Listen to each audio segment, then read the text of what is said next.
Sejam todos bem-vindos. Está começando mais uma aula de álgebra linear. O assunto da aula de hoje é transformação linear inversa. O que nós precisamos aqui investigar é, se dada uma transformação T, quais são as condições para que exista uma T a menos 1. Essa T a menos 1, ela faz o caminho inverso ao que faz a transformação T, que é de E em F. A transformação T a menos 1, caso exista, será de F em E e deverá satisfazer essas duas condições. Quer dizer que a composta das transformações deve ser a identidade. Nessa ordem, a identidade de F e nessa outra ordem, a identidade de E. Entraremos em maiores detalhes futuramente. Então, o que nós teremos aqui é o seguinte. Eu tenho um espaço E e um espaço F. Entre esses dois espaços, fazendo uma correspondência entre os elementos deles, nós temos uma transformação T, que leva cada vetor de E em um vetor V de F. Por sua vez, caso exista a T a menos 1, ela deve fazer o caminho inverso. Ela deve partir de F em direção ao espaço E, levando o vetor V no vetor U. Ou seja, fecha-se o ciclo, né? Se a T opera levando de U para V, a T a menos 1, caso exista, leva de V para o mesmo U. Eu digo caso exista, porque existem algumas condições para a existência dessa T a menos 1. E são essas condições que nós iremos estudar nessa aula. Então, começaremos com a seguinte definição, que é a primeira condição para que exista a transformação inversa, que é o conceito de injetividade. É o mesmo conceito de funções, lá de funções de variáveis reais. Uma transformação T linear é dita injetiva quando ela leva elementos diferentes do domínio em elementos diferentes no contradomínio. Ou seja, leva elementos diferentes em imagens diferentes. Tá? Eu tenho esse esquema que mostra essa representação de uma transformação T entre os espaços E e F. Ela será injetiva quando a correspondência para os elementos do domínio for uma correspondência 1 a 1. Ou seja, quando eu tenho elementos diferentes aqui, eu tenho uma produção de imagens diferentes. Esse resultado aqui pode ser dito com a mesma essência de um outro modo, que é usando a chamada contrapositiva. Dizer o seguinte, que dois elementos têm a mesma imagem, ou seja, T de U igual a T de V, necessariamente quando eles forem iguais. Ou seja, a transformação é injetiva quando elementos que têm a mesma imagem são necessariamente iguais. Essas duas afirmações aqui são equivalentes. Uma quer dizer exatamente a mesma coisa da outra. São equivalentes entre si. Tá bem? Vamos tentar ilustrar essa ideia a partir de exemplos. Tá? Lembrando que quando eu quiser provar uma injetividade, é muito mais útil utilizar essa segunda forma. Essa aqui, ó. Essa segunda forma da definição. Vamos ao exemplo. Essa transformação aqui, ela deve levar vetores diferentes no domínio em vetores diferentes no contradomínio. Ou, de maneira análoga, dizer que dois vetores têm a mesma imagem somente se eles forem iguais. É essa, principalmente, a segunda condição que eu vou utilizar para provar que essa transformação é injetiva. Então, como é que eu começo? Eu começo com a condição T de U é igual a T de V. Agora, como essa minha transformação é de R2 em R2, o meu vetor U é um vetor do R2, é um vetor com duas componentes. E o V também é um vetor de R2 com duas componentes. A condição é essa, T de U igual a T de V. Como é que eu reescrevo isso sendo U igual a x1, y1 e V igual a x2, y2? Eu escrevo isso da seguinte maneira, ó. T de x1, y1 eu calculo, que é a fórmula da transformação, né? E aqui eu tenho a fórmula da transformação aplicada no vetor x2, y2. A partir dessa igualdade aqui, eu vou gerar um sistema de equações lineares. O sistema será escrito da seguinte forma.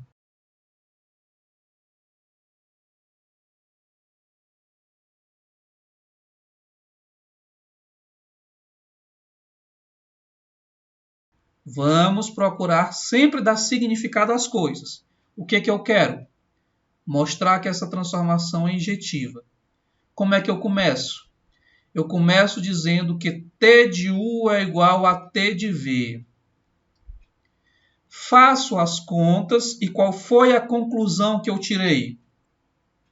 Que como x2 é igual ao x1 e y2 foi igual a y1, eu concluo que o meu u é igual a v. Isso prova o quê? Isso prova que a transformação é injetiva. Por que, professor, que prova? Simples. Porque eu peguei t de u igual a t de v e concluí necessariamente que u é igual a v, quaisquer que sejam os vetores u e v escolhidos. Considere agora essa outra transformação. Já comentamos na aula passada essa transformação. É a projeção sobre o plano, né? Ela leva um vetor x, y, z num vetor x, y, 0, que é zerando a terceira componente. Basicamente, ela faz isso do ponto de vista geométrico. Você pega um vetor qualquer aqui, ó, um vetor u,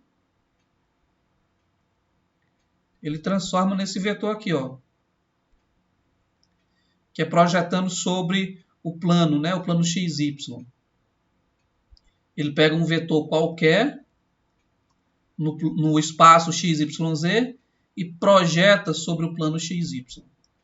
Eu sei que ele faz isso porque ele leva um x, y, z em um x, y, 0, que é mantendo a primeira e a segunda componente, mantém a primeira e a segunda componente, mais 0 a terceira. Essa transformação ela não é injetiva. Como é que eu vou mostrar que ela não é injetiva? Basta eu mostrar dois exemplos que quebrem a injetividade. E aqui é fácil perceber. Geometricamente, eu tenho que esse vetor x, y, z, vou chamar aqui de z1, tá? x, y, z1 manda no x, y, 0, pela transformação. Por outro lado, se eu pegar esse outro aqui, ó, é um outro vetor, um vetor diferente, né? Só que ele é um vetor x, y, z2. É diferente do primeiro. Mas ele tem a mesma imagem. Então, isso mostra que a transformação não é injetiva. Por que ela não é injetiva? Porque eu estou pegando aqui dois vetores diferentes, mas eles têm a mesma imagem. Tá? Vamos ver isso do ponto de vista algébrico. Vamos pegar, por exemplo, o vetor 1, 2, 1. E o vetor 1, 2, 2. Obviamente, eu tenho que pegar os vetores que mostrem a contradição, né? Então, esses vetores aqui mostram a contradição da injetividade. Vamos lá. São ou não são diferentes? São diferentes. Então, tome esses dois vetores diferentes. Mas qual é a imagem do 1, 2, 1? Qual é a imagem do 1, 2, 2? Quando nós calculamos via essa imagem, não é t, tá, pessoal? É p. Pela transformação P, o que nós teremos? P do 1, 2, 1 dá quanto? Repito o x, repito o y e mando no 0. Quem é a imagem do 1, 2, 2? Repito o x, repito o y e mando no 0. Eu tive vetores diferentes, mas as imagens são iguais. Isso quebra a injetividade, quebra a definição da injetividade. Logo, essa transformação não é injetiva. O próximo passo agora é mostrar a definição de transformação sobrejetiva. Então, diremos que uma transformação é sobrejetiva quando a imagem é igual ao contradomínio. A imagem é igual ao contradomínio.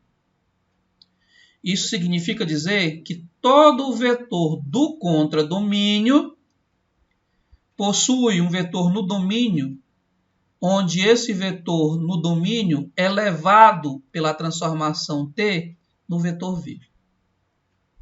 Esse esquema é exatamente o seguinte. Ó. Quando é que uma transformação é sobrejetiva? Pega aqui um vetor V1. É um vetor do contradomínio F, né?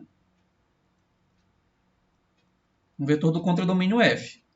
Se a transformação for sobrejetiva, obrigatoriamente esse vetor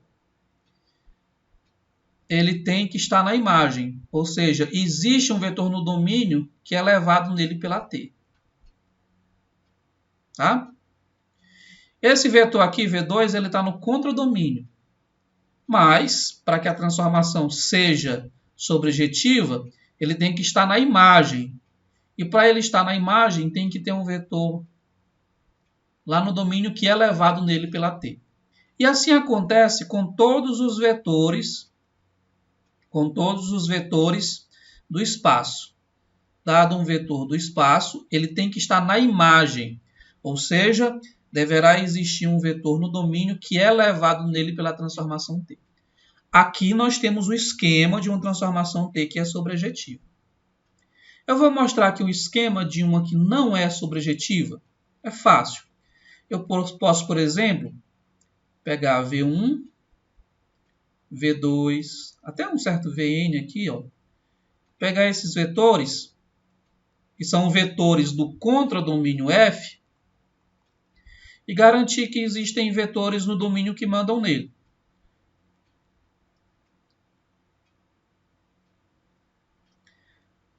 Porém, se eu tiver um vetor que não está na imagem, ou seja, não tem nenhum elemento do domínio que manda nele, basta que tenha um, eu tenho que a imagem é uma coisa, é isso. Mas o contradomínio todo não é a mesma coisa da imagem, porque tem um vetor V que está no contra e não está na imagem. Então, esse é o esquema de uma que não é sobrejetiva. Em resumo, uma transformação T ela é sobrejetiva quando? Quando todo vetor do contradomínio é um vetor da imagem.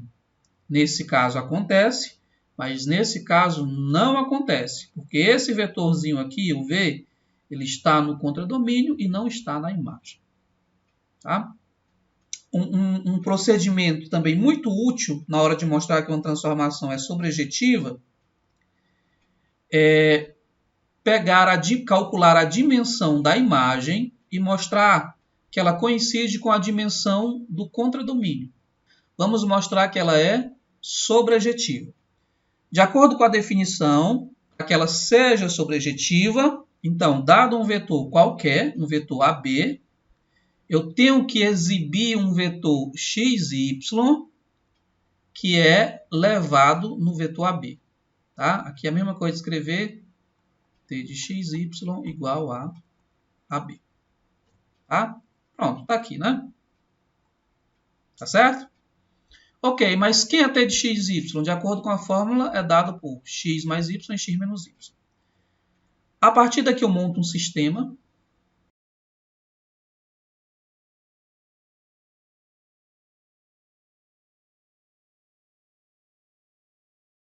Então, eis o x, eis o y. Professor, o que foi que você fez aí? Vamos lá, vamos recapitular o que foi feito aqui, né? O que foi que eu impus? Eu peguei um vetor qualquer do contradomínio, igualei a transformação, igualei a imagem de um vetor qualquer, né? T de xy igual a AB. Eu quero mostrar que esse vetor está na imagem. Gerando um sistema, eu encontrei um x e encontrei um y. Dado um vetor AB, eu consegui exibir um vetor xy que é levado via a transformação T no vetor AB. O vetor xy é esse, ó. É o vetor onde o x é a mais b sobre 2 e o y é a menos b sobre 2.